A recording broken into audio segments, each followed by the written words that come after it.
Hello, you lovely people. This is me, the Bombay Chef Varun Namdar, and today I'm going to show you a very unique recipe of making momos. I'm going to show you a local Nepalese dish called jhol momos or curry momos. Well, as interesting as this recipe is, I'm of course going to make it extra exciting with Thin Kitchen, a top-notch international kitchenware, as my cooking companion. Let's begin jhol momo.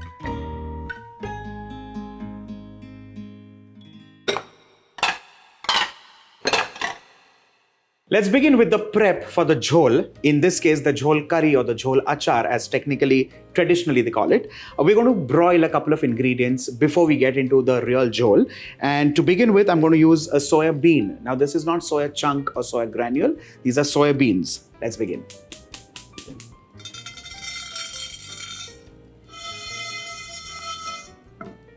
Let's move on to the next, and that is groundnut or peanut.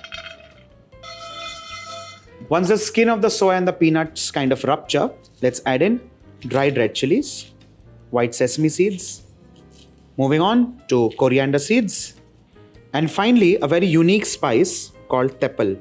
Teppal spice regionally is also known as tirpal. Now there's a difference between triphala and triple. Triphala is made of amla, bibitaki and haritaki, which are three different fruits that combine to form triphala.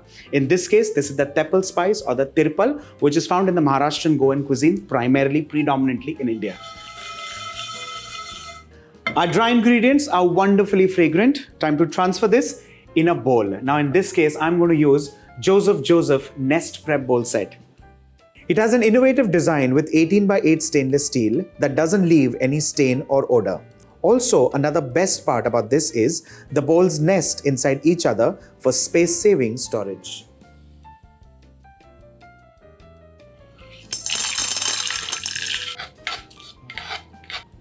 Allow this to cool down completely.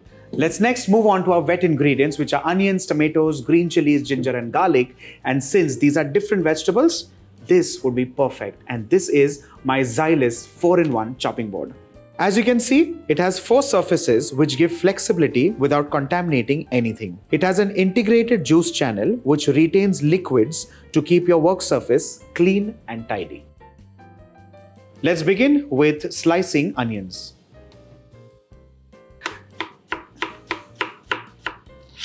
Let's move on to ginger, green chilies,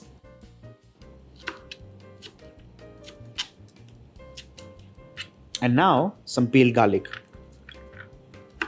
Everything in this case is roughly cut because all of this would get sauteed and ground into a fine paste.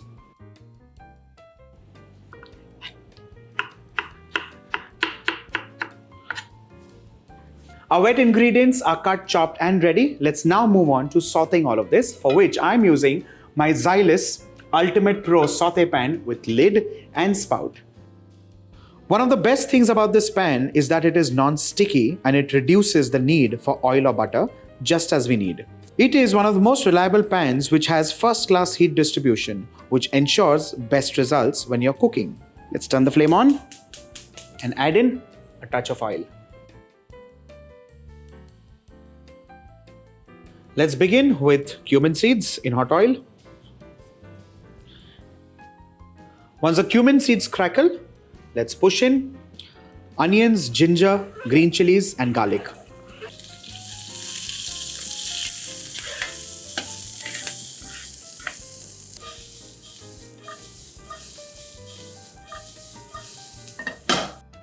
Let's add in the tomatoes.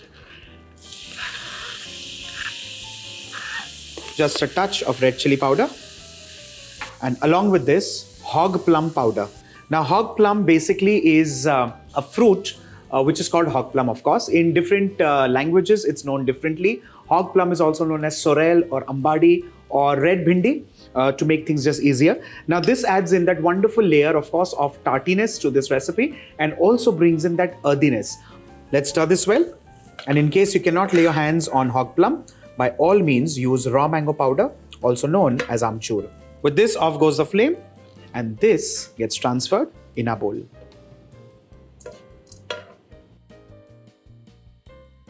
Allow these to cool down completely and grind this into a fine paste.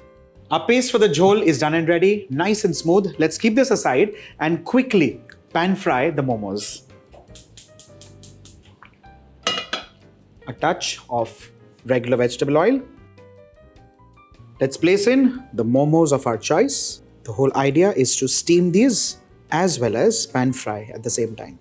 Well, I've used momos which are ready-made. You can by all means go all out and make momo of your choice. Let's cover this and allow this to cook on medium flame for at least 6 to 7 minutes. Let's wait and watch. It's been 6 minutes.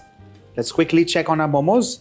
These are beautifully steamed, and at the same time, if you check the bottom, they're wonderfully caramelized. Let's drop this in and remove these for now.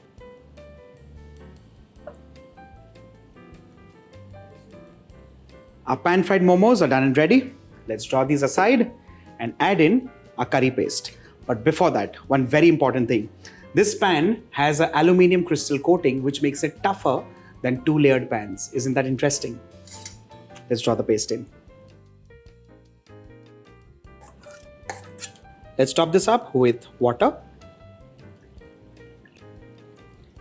Finally, salt. Let's whack the flame on a complete high. Allow the jhol achar to cook for at least 7 to 8 minutes on high flame.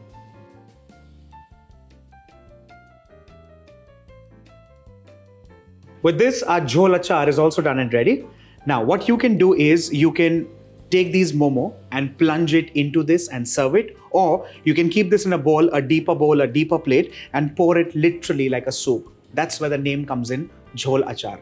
With this, our jhol momo is done and ready. Serve this to your family and friends and enjoy this exquisite taste of Nepalese tradition. Elevate your kitchen game with their top-notch international kitchenware available on thinkitchen.in. Do check out the link given in the description box below.